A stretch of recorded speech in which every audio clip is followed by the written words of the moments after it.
और चलिए शुरुआत करते हैं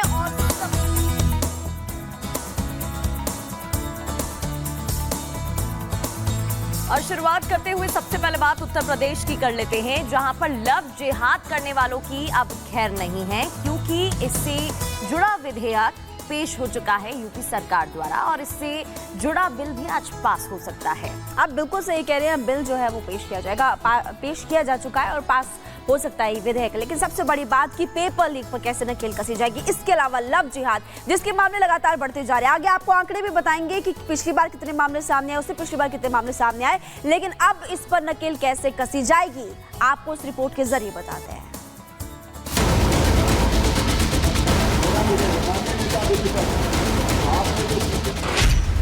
यूपी में अब नहीं चलेगी धर्मांतरण वाली साजिश।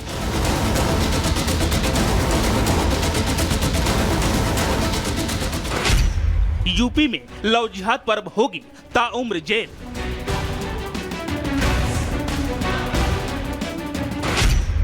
यूपी में लव जिहाद गैंग पर योगी का प्रहार।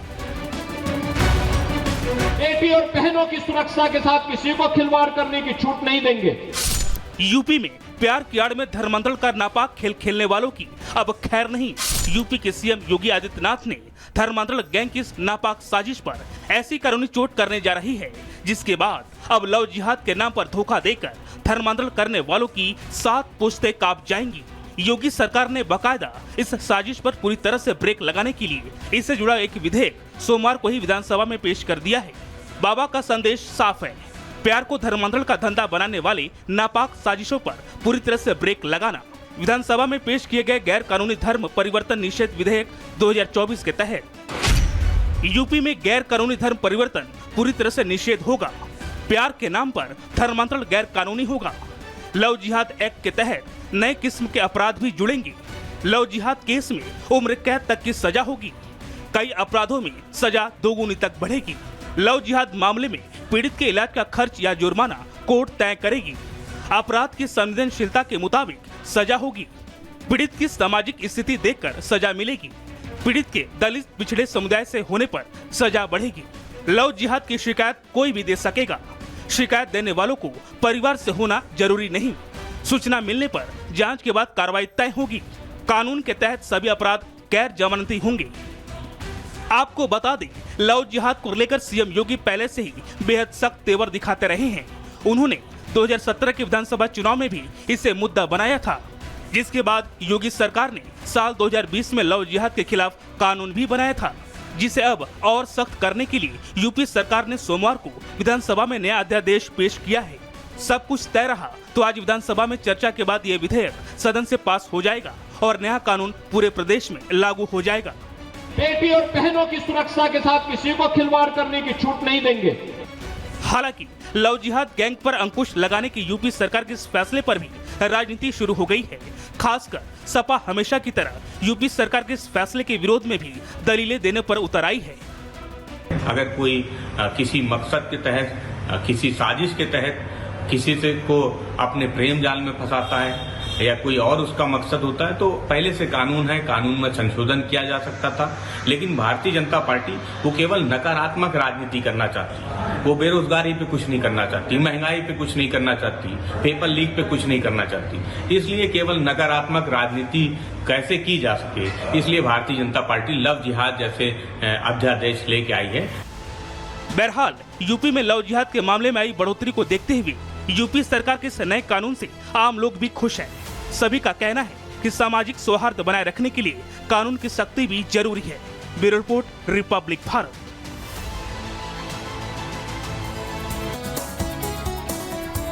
तो लव जिहाद मामले में सख्ती क्यों जरूरी है और लगातार मुख्यमंत्री योगी आदित्यनाथ इस मुद्दे को लेकर सख्त नजर आए भी हैं। पॉइंटर्स के जरिए आपको जरा समझा देते हैं कि क्या कुछ अब तक इस पूरे मामले में सामने आ चुका है। लव जिहाद सख्ती लेकिन क्यों जरूरी, क्योंकि उत्तर प्रदेश में लव जिहाद के कई मामले सामने आ चुके हैं और यहाँ से मामले सबसे ज्यादा बताए जा रहे हैं। पिछले 3 सालों में 427 मामले दर्ज किए जा चुके हैं। 427 सबसे ज्यादा शिकार नाबालिग लड़कियां ही होती हैं, उन्हें बहला फुसलाकर शिकार बनाया जाता है।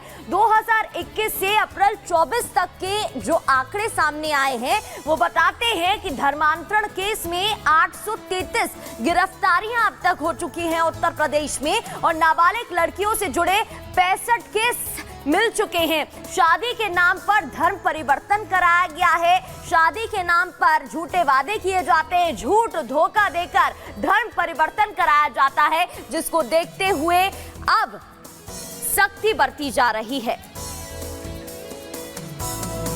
देखिए, उत्तर प्रदेश से जुड़ी हुई बड़ी खबर आपको प्रगति ने बताई, और यूपी और कांवड़ यात्रा से जुड़ी हुई आपको एक और बड़ी खबर बताते। दरअसल उत्तर प्रदेश के मुख्यमंत्री योगी आदित्यनाथ ने कांवड़ियों को एक संदेश दिया और कहा कि शिव सा बनने के लिए शिव से साधना बहुत जरूरी होती है। आत्ममंथन, आत्म अनुशासन से कोई भी पर्व पूरा किया जा सकता है। आखिर उत्तर प्रदेश के मुख्यमंत्री योगी आदित्यनाथ की तरफ से ये संदेश कांवड़ियों को क्यों दिया गया, आपको उस रिपोर्ट के जरिए बताते हैं।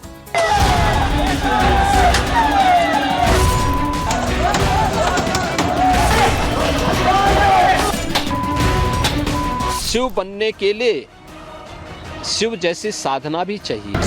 सड़क पर कार से लेकर पुलिस वैन पर कांवड़ियों ने गुस्सा उतारा। कहीं कांवड़ खंडित होने पर बवाल मचा तो कहीं कार के टच होने पर हंगामा हो गया।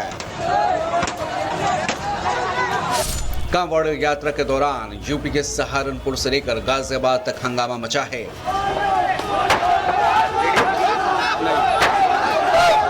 इन वीडियो और तस्वीरों का पूरा सच क्या है आपको बताएं, लेकिन कांवड़ रोड पर हंगामे को लेकर सीएम योगी ने शिव भक्तों को सलाह दी है। क्या है सीएम योगी की सलाह, जरा ये सुन लीजिए। सुगम और सुरक्षित यात्रा के लिए हमें न केवल अंतःकरण से बल्कि बाहरी रूप से भी उस पूरी प्रक्रिया के साथ लीन होना पड़ेगा। शिवो भूत्वा शिवम यजेत। शिव बनने के लिए शिव जैसी साधना भी चाहिए, उस प्रकार का आत्मानुशासन भी चाहिए। पिछले कुछ दिनों से कांवड़ियों को लेकर कई तरह की वीडियो सोशल मीडिया पर वायरल हो रहे हैं, जिसमें कांवड़ यात्रा के दौरान बीच सड़क पर गाड़ियों में जमकर तोड़फोड़ मचाते कांवड़िए नजर आ रहे हैं। इस तोड़फोड़ और हंगामे को लेकर उनकी जमकर आलोचना की जा रही है, लेकिन इस वीडियो का सच क्या है? आखिर क्यों तोड़फोड़ की गई? क्यों भोले के भक्तों को इतना गुस्सा आया? अब तोड़फोड़ और हंगामे का सच भी जान लीजिए। ये तस्वीरें गाजियाबाद की हैं। कांवड़ियों के लिए पैदल चलने का रास्ता तय किया गया है। उन रास्तों पर गाड़ियां प्रतिबंधित हैं, लेकिन उन्हीं रास्तों पर गाड़ी कांवड़ियों से जा टकराई, जिसके बाद विवाद की शुरुआत हुई। संज्ञान में आया है कि ये बोलेरो गाड़ी अवनीश त्यागी नामक चालक चला रहा था तथा इसके द्वारा अनधिकृत रूप से कांवड़ियों हेतु आरक्षित लेन में प्रवेश कर लिया गया, जिसके कारण ये दुर्घटना कारित हुई। ड्राइवर तथा गाड़ी को कब्जे में ले लिया गया है। इससे पूछताछ तथा साक्ष्यों के आधार पर अग्रिम वैधानिक कार्रवाई सुनिश्चित की जा रही है। दरअसल कांवड़ियों को कांवड़ खंडित होने का डर रहता है और इसलिए ये हालात सड़कों पर नजर आए।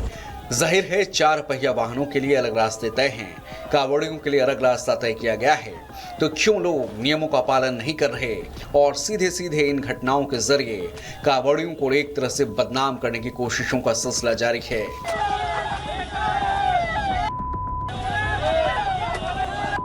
Bureau report, Republic Bharat.